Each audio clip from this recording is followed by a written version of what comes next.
Welcome to my channel दोस्तों। आज हम लोग JCRT class 8 English chapter 2B daffodils का सभी क्वेश्चंस आंसर करने वाले हैं। डैफोडिल्स के जो पोएट हैं वह हैं William Wordsworth. Read the poem carefully and choose the correct answer. कविता को ध्यान से पढ़िए और सही उत्तर चुनिए। What way of nature is presented. प्रकृति के बारे में क्या नज़रिया पेश किया गया है। Nature can bring hater, it can do things to the mind. प्रकृति घृणा ला सकती है या मन की बातें कर सकती है।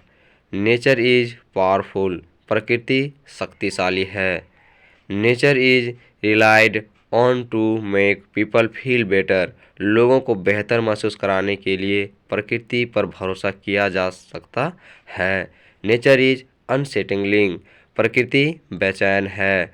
तो इसका जो सही आंसर हो जाएगा वह ऑप्शन नंबर सी हो जाएगा। Nature is relied on to make people feel better. Question number 2, which two words rhyme in the last two lines of the first stanza. पहले छंद यानी पहला स्टेंजा की अंतिम दो पंक्तियों में कौन से दो शब्द तुकबंदी करते हैं यानी राइम करते हैं एक जैसे। हिल्स एंड डैफोडिल्स, पहाड़ियों और डैफोडिल्स। ट्रीज एंड ब्रीज, पेड़ और हवा। फ्लटरिंग एंड डांसिंग, फड़फड़ाना और नाचना। बीनीथ एज एंड एंस, डांसिंग, नृत्य के नीचे। तो इसका सही आंसर हो जाएगा option number B, trees and bridge.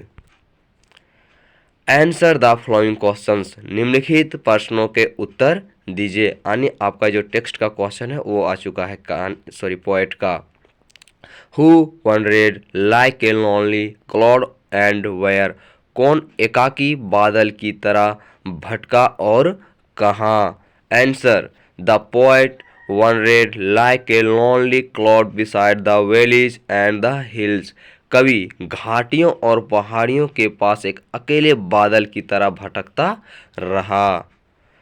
Question number 2, where were the daffodils and what were they doing. Daffodils कहाँ थे और वह क्या कर रहे थे। Answer the daffodils were besides the lake and beneath the trees. Daffodils झील के किनारे और पेड़ों के नीचे थे। They were fluttering and dancing there, वे वहाँ फड़फड़ा रहे थे और नाच रहे थे यानी एक दूसरे पे हिलडुल के सट रहे थे। Question number 3, what has been compare to the stars and why. Stanza 2, तारों की तुलना किससे की गई है और क्यों। आप स्टेंजा 2 में देखिए। Answer the daffodils have been compare to the star in stanza 2। Daffodils की तुलना श्लोक 2 में सितारों से की गई है। Because they were in 10,000 in number, क्योंकि वे 10,000 की संख्या में थे। And continuous shining along the margin of a lake, और एक झील के किनारे लगातार चमक रहे थे। Like stars twinkle on the milky way, जैसे मिल्की वे पर तारे टिमटिमाते हैं। क्वेश्चन नंबर 4, डिस्क्राइब इन और one word the poets feelings when he sees the host of golden daffodils. अपने शब्दों में कवि की भावनाओं का वर्णन करें जब वह सुनहरे डैफोडिल्स के मेजबान को देखता है यानी जो नंबर ऑफ थाउजेंड्स में जो देखता है वो जो व्यू को, उसके बारे में आप अपने शब्दों में आप उसे वर्णन करें।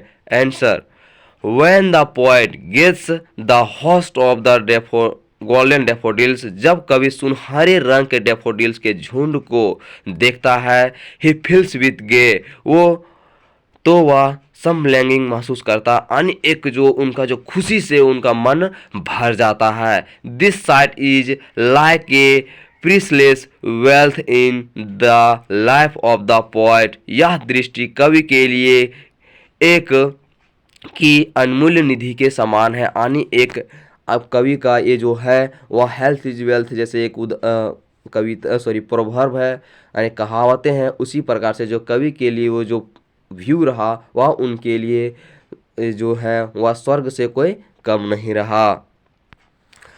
What happens to the poet when he is sometime in a pensive mood?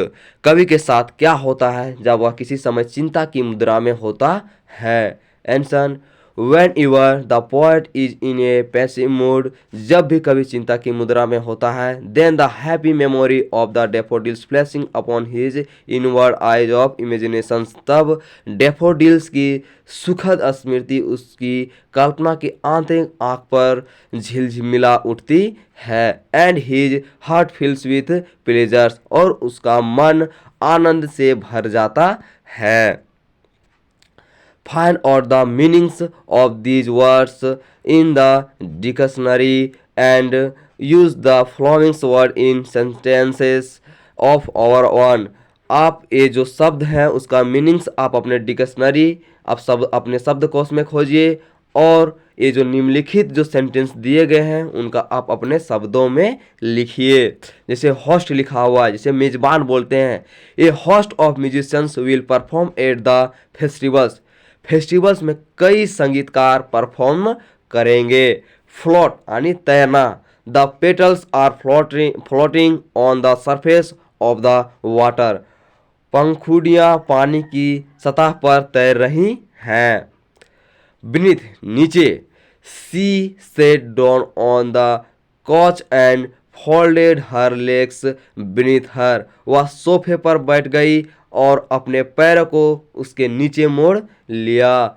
Stretched खिंचाव, the artist stretched the canvas tightly over the frame, कलाकार ने कैनवास को फ्रेम के ऊपर कस कर खींचा।